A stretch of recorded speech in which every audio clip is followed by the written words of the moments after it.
Good morning, folks. Welcome to another beautiful morning on the farm here. We're just running off to feed the sheep and check for lambs here this morning. Already checked on the chicks in the brooder. They're just doing absolutely fantastic. Very impressed with how that batch of chicks is working out. So our ewes have been off grain now for a few weeks. And every time I walk over there with a bucket for the pigs or something like that, it's bah, bah, bah, 108 decibels. It's just so loud and distracting, but we're gonna move them here soon, or some of them at least. Anyways, some of the ones that have the older lambs, we're gonna move down to pasture down by the dugout. And so I just want to remind them of the taste of grain, just to, on a compliance perspective, I guess, when it comes time to trailer them, so that they're a little bit easier to work with. But lesson learned from last week, I'm not gonna give them too much and give anybody a tummy ache, because we did have our one ram get a little touch of acidosis there, and that was a close call, boy oh boy. And thankfully we got him out to pasture yesterday with no more concerns. But as you can hear, there's the girls right now. So, and maybe a little bit of grain treats and some jostling at the trough will inspire our two ewes that haven't lambed yet to actually get on with their business. All right, so I'm just gonna go take a hike all the way down to the bottom and go check on the rams. We moved them down to their summer pen yesterday, and they summer pen. Yeah, they're gonna spend the whole summer down there in that pen. There's lots of grass there for them, and so pretty excited. Gonna check on them because yeah, Jock did have an upset stomach there for a couple of days.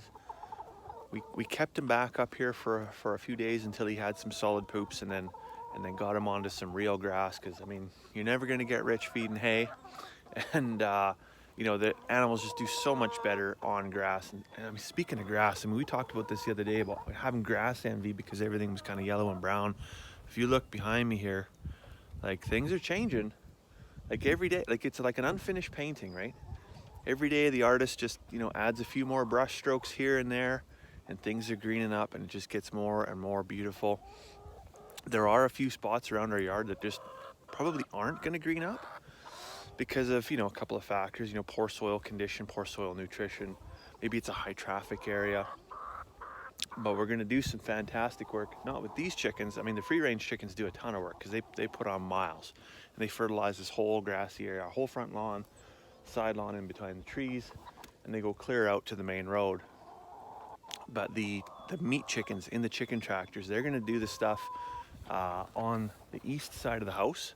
They're going to keep that grass down, managed, and they're going to drop their poop and add a ton of nitrogen to the soil, a ton of organic material, and as well any feed that they waste, because yes, they do waste.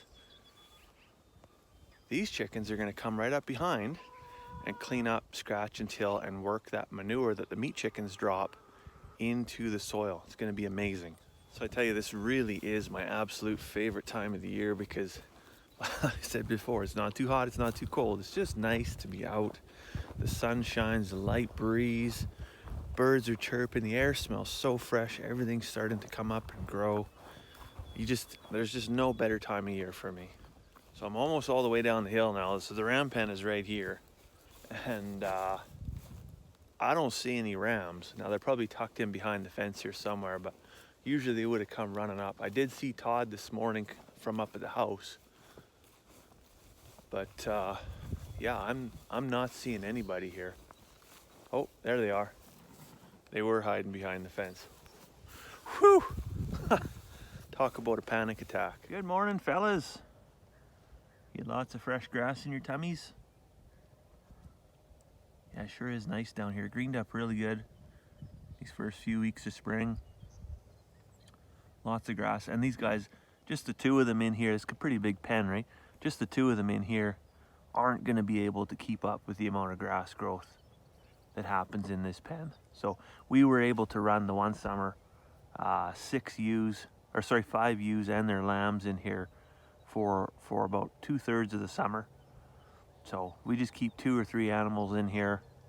That's lots, and they have lots of feed, and it works out really good for them. So this being the ram pen, right beside the ram pen, we have some of the most underutilized land that we have on the entire farm. This is kind of well, I wouldn't say it's a wet, well, no, it's definitely a wetland. Well, let's just call a spade here.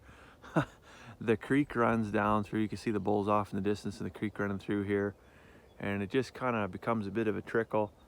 And there's a dugout with a side chute off of it that fills off of the creek, but the creek keeps running through the trees. This dugout is also fed. You can see the wet here. There is a naturally occurring spring coming out of the hillside there that trickles down and keeps this dugout full.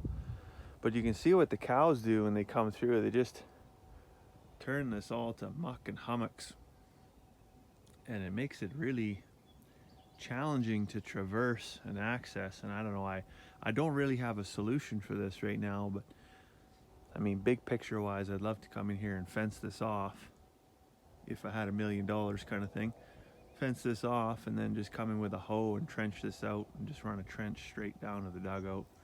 And same thing with the creek here. Like, it is, we're over where the bulls are, it's kind of dug out, but as it comes underneath this fence and heads into the tree line, it just becomes more overland flow than it does actual inside of a channel per se.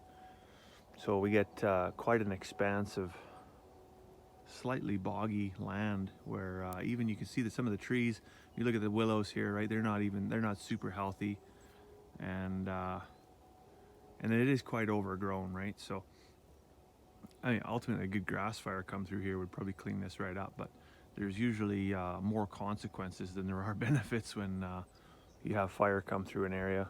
So this area over here is another area. We might run the meat chickens down here. Tough to tell from the camera, I know, but there's a huge slope coming here and really difficult to do anything with. We're probably going to do a little bit of a terraced garden on the downslope of the hill and a few spots for some raspberry bushes. But other than that, I mean, early growth right now, you don't see it. A couple weeks, once everything kind of pops up and starts growing at its own rate, you'll see there's a ton of alfalfa in here, which not that friendly for the lawnmower, and it gets kind of hard to manage because it is so coarse and thick. It's not fun to walk in here. You know, you're not going to walk barefoot on cut off alfalfa because it's like toothpicks, right? It gets kind of sharp. But we could easily stage the chicken tractors in here and have them keep this mowed nice and clean, and at the same time they could, again, you know, drop their material. And it's not far from the other chicken house, right? So if for whatever reason they're missing some feed and it stays behind, the other chickens will gladly come over and clean this up without having, you know, because that's the other concern, is keeping all these free range chickens. Free range is a fantastic thing. We want to keep them kind of still managed, right? Because board chickens are bad chickens. And so that's why quite often I'll bring a tractor bucket load of compost over and just dump it in behind the chicken house, and they can work and scratch and dig and till through there and do all kinds of chicken stuff. So they're not doing it in Carmen's raised beds or our potato garden, or, you know, just somewhere they should not be. So keeping them in this area of the farm, they're still free range, right? They can go wherever they want, but preferably stay in this corridor. That would be fantastic. So here's where free range chickens are really going to eat your lunch and quite literally eat your lunch. So we're in the garden, and you remember from the other day, we just planted 4 rows of potatoes in here and we layered in some deep mulch. But the chickens are going to do what the chickens do, and you can see down in here they're digging through that mulch, obviously looking for goodies. And you know, they're not looking for potatoes because they don't even like potatoes. No, they're looking for bugs and worms and all kinds of stuff that's buried in this mulch layer. Well, if they thin out that layer of mulch, that gives the weeds a chance, right? So I'm gonna have to come back out here tonight, probably after work, and backfill some of these spots that they've been digging. So anyways, we're not looking to coop up the chickens just yet, but we are thinking we're gonna have to, again, provide some discouragement for them to come over to this side of the yard. So I'm here in the chicken house now, and the other day I was thinking we might have to do a redemption video for the poop-free nesting boxes video, because that reached 1,000 views on YouTube, which is quite a success for me. And really is only 2 minutes of an 11-minute video that really talks about poop-free nesting boxes. So we'll get to that another day.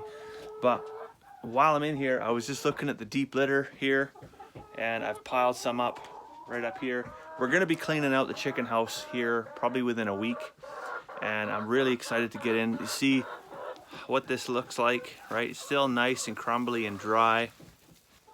Now, against my own advice, months ago I said, you know, if you get an odor, just keep adding, just keep adding, just keep adding all these pine shavings, and you'll stay on top of it.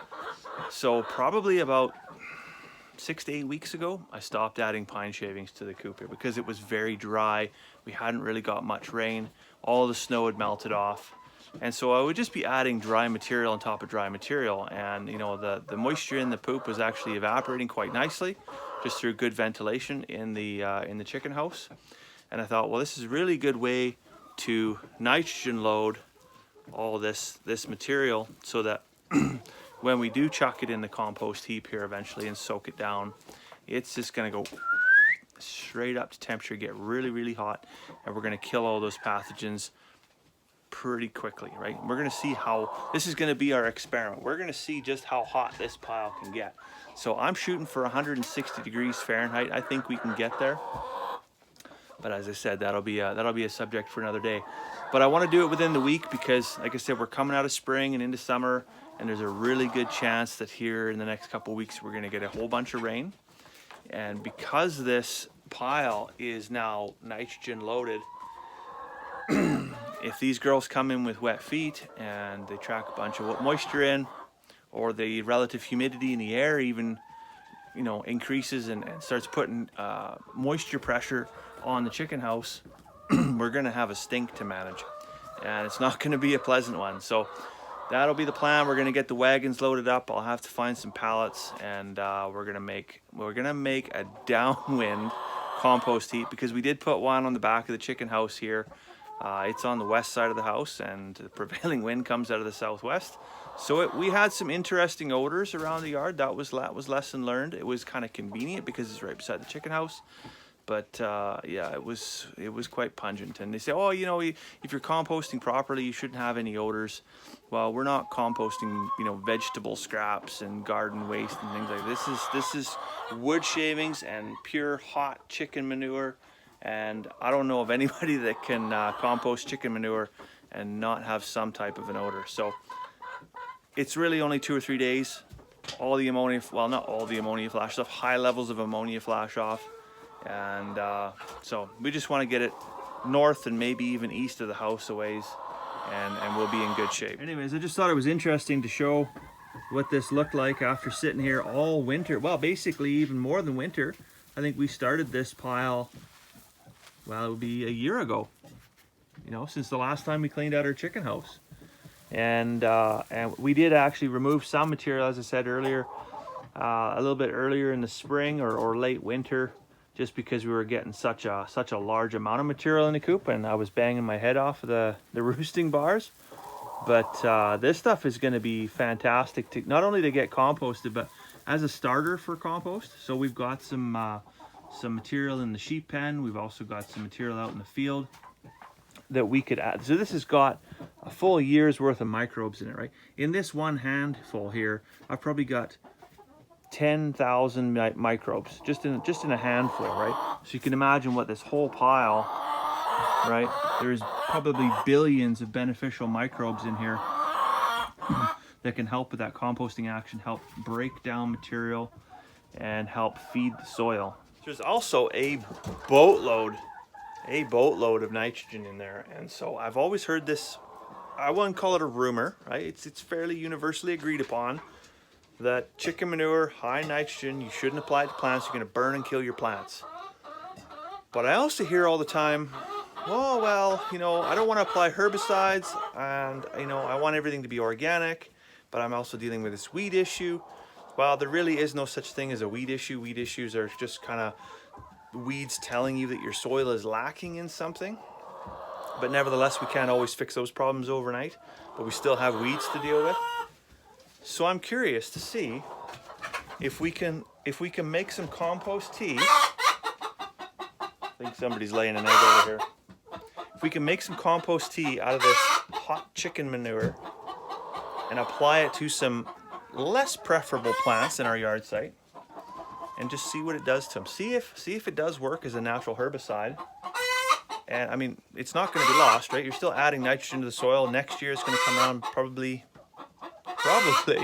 look better. But I guess that's an experiment again that we'll have to try out and see how it works. Well, it looks like we've got another full day with no hint of any lamb. So I shouldn't say no hint, because this morning when I was out there, Olga was doing some weird, like, weird, I don't know, whatever Elvis thing they do with their lips when they're kind of going into contractions. And that really got me excited. I'm like, oh, wait, maybe it's time. Maybe it's time. Well, it wasn't time. And so we shall see what tomorrow brings. So for now, I'm going to let you go. I hope you have a fantastic evening. We'll see you tomorrow.